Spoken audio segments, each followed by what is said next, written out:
জনগণের দাবি আগে, গণভোট।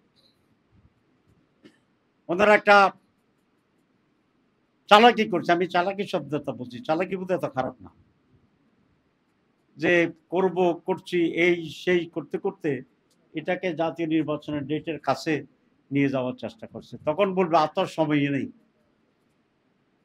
আমি এক বিশেষজ্ঞের সাথে আলাপ করেছি, তিনি বলেছেন তফসিল ঘোষণা হইলেও জাতীয় নির্বাচনের গণভোট আলাদা জিনিস, হইতে কথা আইনগত বাধা নাই। সুতরাং ঠেলে ঠুলে কদ্দুর নিবেন, তারপরেও গণভোট করার সময় থাকবে এবং গণভোটের পরেই জাতীয় নির্বাচন হবে ইনশাআল্লাহ।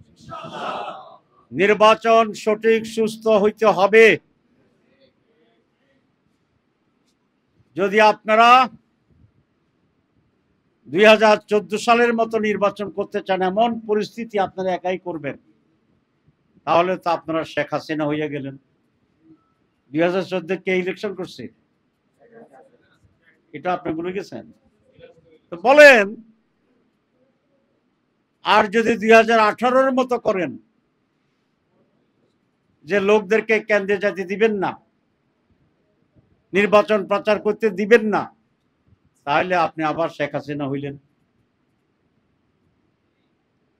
আপনি যদি এমন পরিস্থিতি তৈরি করেন 2024-এর মতো, তাহলে আপনি আবার শেখ হাসিনা হইলেন। তাহলে এতবার শেখ হাসিনা হইলে তারপরে কি হয়েছে? যা হইয়াছে তাহাই আবার রিপিট হইবে।